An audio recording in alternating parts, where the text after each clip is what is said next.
চিন্তা ভাবনাকে যত সহজ করা যায়, জীবন তত সহজ হয়ে ওঠে। জটিলতা তো মানুষের ভাবনায়, মানুষের মানসিকতায়, যেখানে বাধা নিষেধের দণ্ডে চাপা পড়ে মারা যায় কত মানুষের ইচ্ছে, কত বলতে না পারা কথা, একটু ভালো থাকা।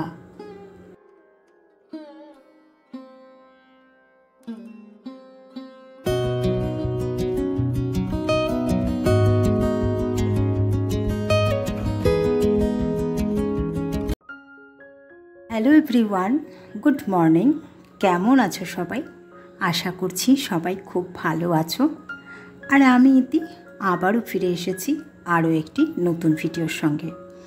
আশা করছি আজকের ভিডিওটা তোমাদের ভালো লাগবে, তো ভিডিওটা স্কিপ না করে শেষ পর্যন্ত সঙ্গে থাকো। আর হ্যাঁ, আজকে যারা আমার ভিডিও প্রথম দেখছো তাদের কাছে অনুরোধ রইল আমার চ্যানেলটা সাবস্ক্রাইব করে সাথে থাকার। আর হ্যাঁ, পাশে থাকা নোটিফিকেশান বেলটা মনে করে অল করে দিও। আর যারা অলরেডি আমার চ্যানেলটা সাবস্ক্রাইব করে আমার ভিডিওগুলো দেখছো, লাইক শেয়ার করছো, তাদের জন্য রইল অনেক অনেক ভালোবাসা, অনেক অনেক কৃতজ্ঞতা। তবে হ্যাঁ, কমেন্ট করতে একদম হেজিটেট করো না। ভিডিও ভালো মন্দ যেমনই লাগুক তা জানিয়ে একটা কমেন্ট অবশ্যই করো, কারণ তোমাদের সুন্দর সুন্দর কমেন্ট আমাকে আরও বেশি বেশি ভিডিও বানাতে উৎসাহিত করবে। তো সবাই আমার পাশে থেকো, আমাকে অনেক অনেক সাপোর্ট করো।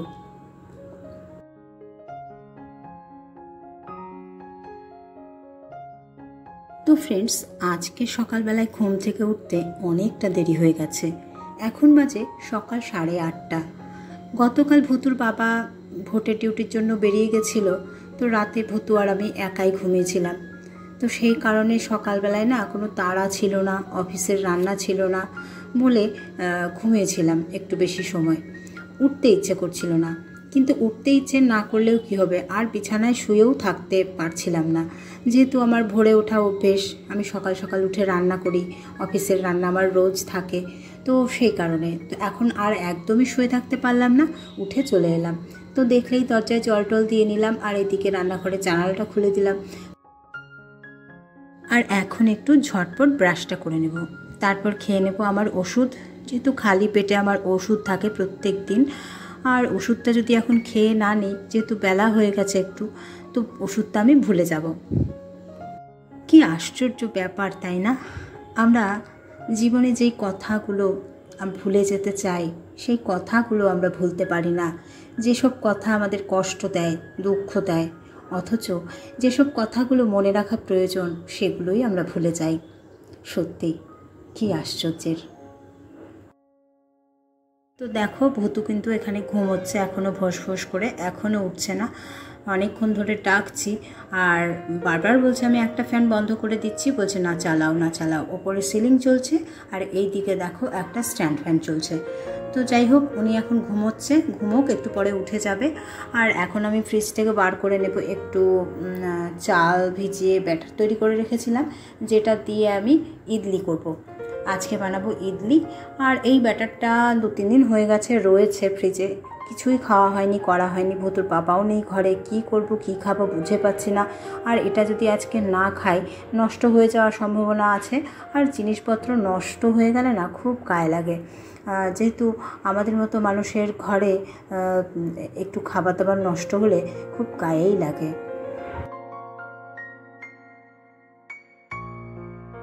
তো ইডলির পাশাপাশি ঝটপট একটু ভাতও বসিয়ে দিচ্ছি পাশে, কারণ ভুতু আবার যদি ইডলি খেতে না চায়, ও ভাত খাবে, যেহেতু ওর ভাত খাওয়ার অভ্যেস আছে সকালবেলায়। তো সেই কারণে একটা ভয় থাকে যে ও খাবে কি খাবে না।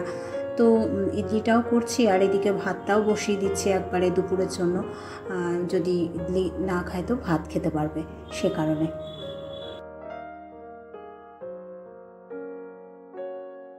তো ফ্রেন্ডস, সংসারে ছোটোবেলা থেকে বাবা মায়েরা আমাদের ভালোবেসে আদরে যত্নে মানুষ করেন, আমাদের সমস্ত কিছুর খেয়াল রাখেন আমাদের সুখ দুঃখের।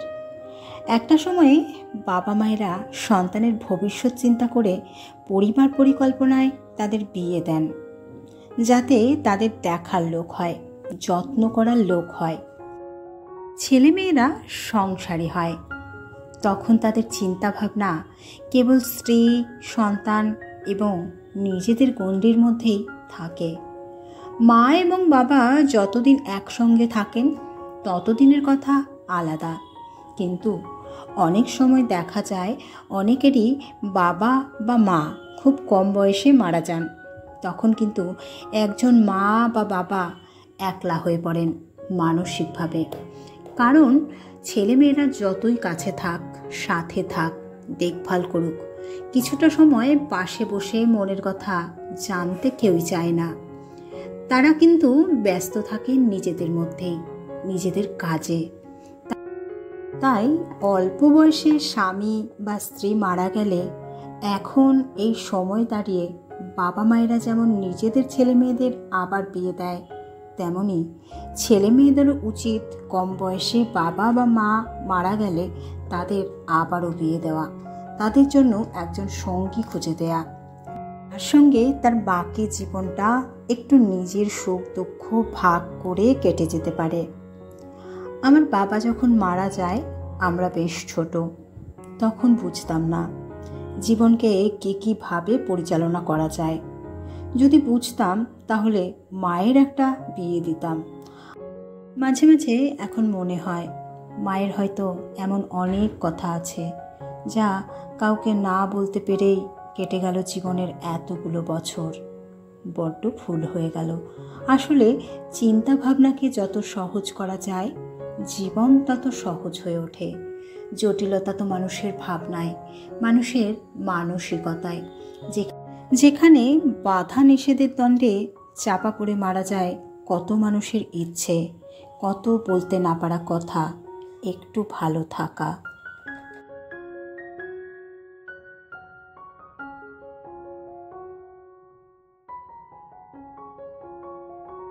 তো তোমাদের সঙ্গে গল্প করতে করতে দেখতেই পেলে ইডলিটা আমি বসিয়ে দিলাম, আর এখন একটু খেয়ে নেব চা। সকাল থেকে চা খাওয়া হয়নি, আর এমনিতেও আজকে অনেকটা বেলা হয়ে গেছে উঠতে, কিন্তু যেহেতু একটু চা খাওয়ার অভ্যেস আছে তো সে কারণে একটু চা খাচ্ছি। আর আজকাল আর আমার তেমন চা খেতে ভালো লাগে না, কারণ আমাকে একা একা চা খেতে হয়। বেশিরভাগ সময় আমি একা চা খাই, আর একা চা একদমই খেতে ইচ্ছে হয় না। আগে ভুতুর বাবার সঙ্গে চা খেতাম, ভুতুর বাবার টাইমে অফিস থেকে ফিরে যেত, একটু পেয়ে যেতাম ওকে চা খাওয়ার জন্য, কিন্তু এখন একেবারেই ওকে পাওয়া যায় না। অফিস থেকেও দেরি করে আসে, আর সকালবেলাটাতেও ভীষণ ব্যস্ততা থাকে, চাটা ঠিকভাবে খেতেই পারি না। তো সেই কারণে চায়ের প্রতি একটা অনীহা আমার চলে এসছে। চাটা আবার যদি না খাই মাথাটা কিন্তু যন্ত্রণা করতে শুরু করে। মাঝে মাঝে চা খেতে ভুলে যাই, তখন মাথার যন্ত্রণা শুরু হয়। তখন ভাবি কেন মাথার যন্ত্রণা হচ্ছে, তারপরে মনে পড়ে যে আজকে চাটা খেতেই ভুলে গেছি। তো ওই আর কি। তো চাটা এখন খেয়ে নিলাম। আজকে ইডলির সঙ্গে একটু বানিয়ে নেব সাম্বার। তো চেন্নাই গিয়ে সাম্বার খেয়েছিলাম, তোমাদের সঙ্গে শেয়ার করেছি যে সেই সাম্বারটা অসাধারণ হয়েছিল। আর আমরা এখানে যখনই সাম্বার করি, সাম্বারে কিন্তু এখানকার সাম্বারে আমি আম দিতে দেখিনি, কিন্তু ওখানকার সাম্বারটাতে ওরা কিন্তু আম দিয়েছিল, কাঁচা আম, আর সেই আমের খোসা সমেতে ওরা দিয়েছিল। সত্যি কি ভালো যে লেগেছিল কি বলবো তোমাদের। তো আমি বলেছিলাম যে আমি সাম্বার করব, তোমাদের সঙ্গে শেয়ারও করব। তো আজকে আমি কিন্তু ঘরে যা সবজি আছে তাই দিয়েই কিন্তু আমি একটু সাম্বারটা বানাবো। তো চলো দেখে নিই যে আজকে কী কী কেটেছি সবজিগুলো। আর তার আগে দেখো এই যে ডাল, একটু মসুর ডাল আমি সেদ্ধ বসাবো। আজকে করব মসুর ডালের সাম্বার।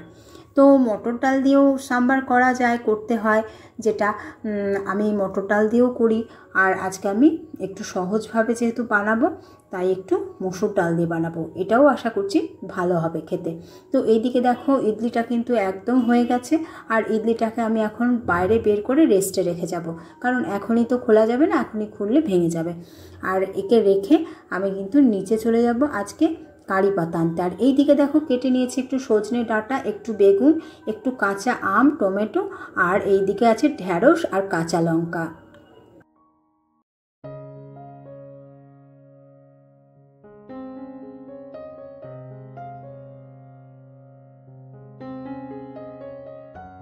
তো চলো এখন তোমাদেরকে সঙ্গে নিয়ে আমি চলে যাব কাকুদের বাগানে। অনেক দিন কাকুদের বাগানটাতে যাই না। আগে কাকুদের বাগানে একটু যেতাম, কারণ কাকুদের বাগানে অনেক রকমের ফুলের গাছ আছে। ঠাকুরের জন্য একটু ফুল আনতাম, তারপরে একটু তুলসী পাতা আনতাম। যদিও ভুতুর বাবা ভোরবেলায় যখন নোংরা ফেলতে যায় নিচে, তখন কিন্তু ও মাথায় জল ঠেকিয়ে তখন কিন্তু নিয়ে চলে আসে তুলসী পাতা, কারণ পরে আর আমাদের যাওয়া হয় না নিচে, সেই কারণে। তো তুলসী পাতা তখনই নিয়ে আসে।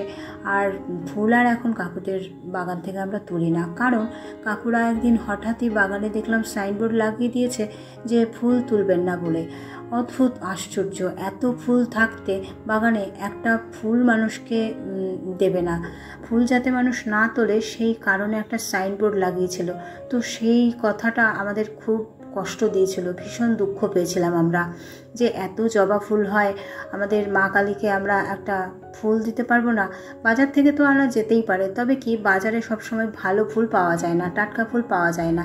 আর বাজারে সবসময় না যাওয়াও হয় না, হয়তো কখনো গেলাম তখন আনা হলো। যেহেতু কাকুদের বাগানটা থেকে আমরা একটু ফুল পেতাম, টাটকা ফুলটা পেতাম, তো সেটা একটু সুবিধার ছিল। তো এত ফুলের মধ্যে নিলে ওনাদের কী যে অসুবিধা হতো সেটাই বুঝে পেলাম না।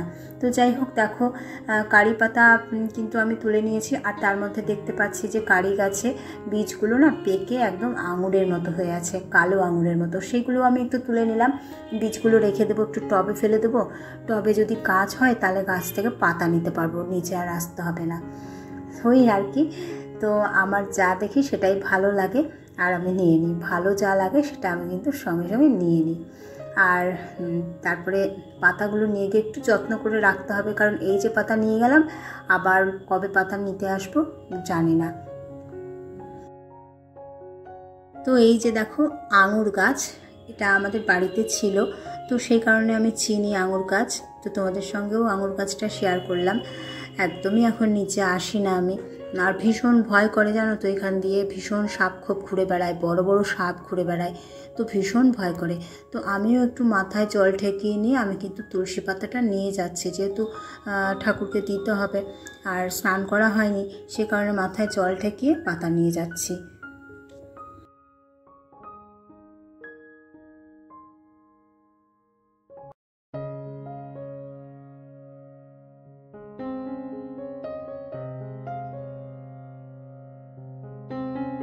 তো চলো পাতা টাতা নেওয়া হয়েছে, এবার ঘরের দিকে যাই। এটা হচ্ছে কাকুদের রুম আর এইটা হচ্ছে আমাদের ঘর, চলেই এসেছি। তো চলো এবার ঘরে যাই আর সাম্বারটা শুরু করে দিই।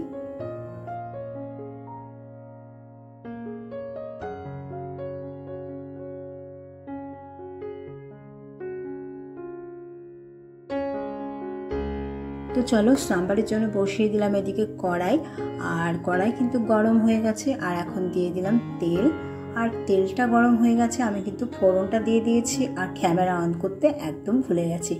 ভুলে যাওয়ার রোগটা না আমার ভীষণভাবে চেপে বসেছে, ভীষণ ভুলে যাই। ওই আর কি, যা ভুলে থাকা দরকার, যেসব কথা আমাদের ভুলে গেলে ভালো হয় সেগুলো ভুলতে পারছি না, অথচ যেগুলো দরকার সেগুলোই ভুলে যাচ্ছি। তো যাই হোক, সবজিগুলো আগে ভালো করে ভেজে নেব। ফোড়নটা আমি দিয়ে দিলাম, সর্ষে দিয়ে, শুকনো লঙ্কা দিয়ে আর কারি পাতা দিয়ে ফোড়ন দিয়ে তার মধ্যে আমি কিন্তু সবজিগুলো দিয়ে দিলাম। এবার নুন, হলুদ, কাঁচা লঙ্কা দিয়ে ভালো করে আমি কিন্তু সবজিগুলো একটু ভেজে নেব। তারপরে এর মধ্যেই সেদ্ধ করে রাখা ডালটা আমি দিয়ে দেবো, আলাদা করে আমি আর ফোড়ন দেবো না। এভাবে করে ডালটা কিন্তু খেতে অসাধারণ হয়, কি বলবো তোমাদের, সত্যিই অসাধারণ হয়। আর আরেকটা কথা যেটা হলো, আমি কিন্তু আমার বানানোর সাম্বারে আমি কিন্তু একদমই তেঁতুল দিই না, আমি সেই কারণে কিন্তু দিয়ে দিই টমেটো, একটু বেশি করে টমেটো দিলেই টক হয়ে যায়, আর তেঁতুলটা আমি দিই না। আর আজকে তো কাঁচা আম দিয়েছি, টকটা তো একদম ম্যানেজ হয়ে যাবে দারুণভাবে, যেহেতু চেন্নাই গিয়ে আমি খেয়েছিলাম এরকম সাম্বার।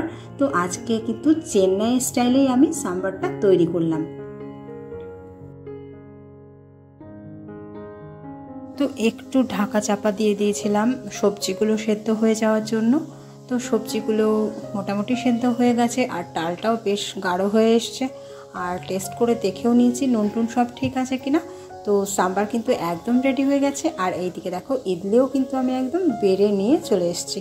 তো ভুতুকে ডেকে দিয়েছি, আর ভুতু ওইদিকে পড়াশোনা করছে।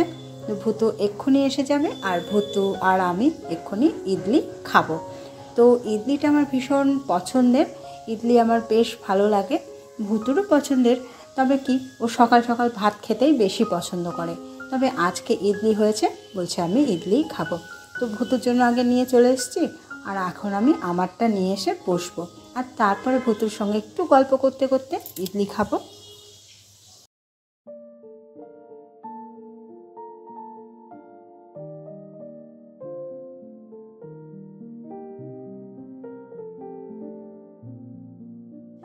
তো ভুতুকে জিজ্ঞাসা করছিলাম যে সাম্বারটা কেমন হয়েছে। ভুতু বলছিল দারুণ হয়েছে। তো আমি তো খাইনি, আর আমি এখন একটু খাবো। আর হ্যাঁ, সত্যি ভুতু কিন্তু ঠিকঠাকই বলেছে, একদম এটা কিন্তু চেন্নাইয়ের মতনই সাম্বার হয়েছে, অসাধারণ হয়েছে, দুর্দান্ত খেতে হয়েছে, পুরো সেম স্বাদের হয়েছে। তো যাই হোক, আজকে সাম্বার খেয়ে বেশ ভালো লাগলো, আর ইডলি তো আমার এমনিতেই ভালো লাগে।